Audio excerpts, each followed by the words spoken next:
Did you get that information? If so, what reply did we give the Cubans?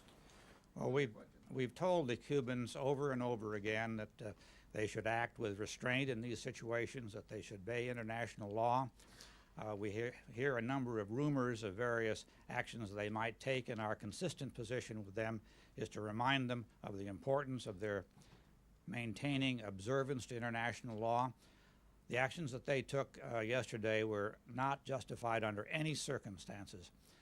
The international law is clear. These were unarmed civilian planes constituting no threat to the Cuban government, and as I said, it's a blatant violation of international law.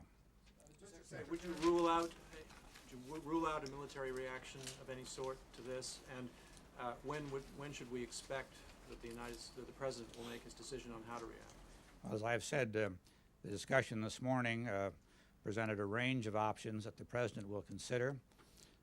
I'm sure the approach, the decision of the president will be an appropriate one.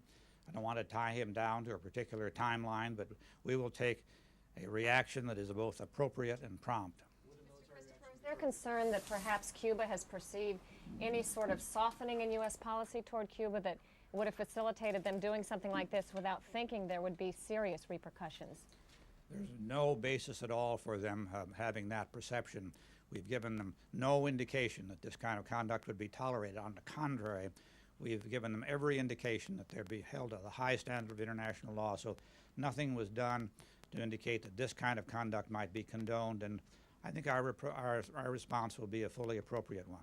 Mr. Secretary, had there been an earlier violation of Cuban airspace yesterday morning, and was there a Cuban warning to the pilots at that point? And is there a connection between the earlier event and the subsequent one? I don't want to get into detailed reactions over the last several days. You'll have a more detailed briefing from those who've followed every twist and turn of this.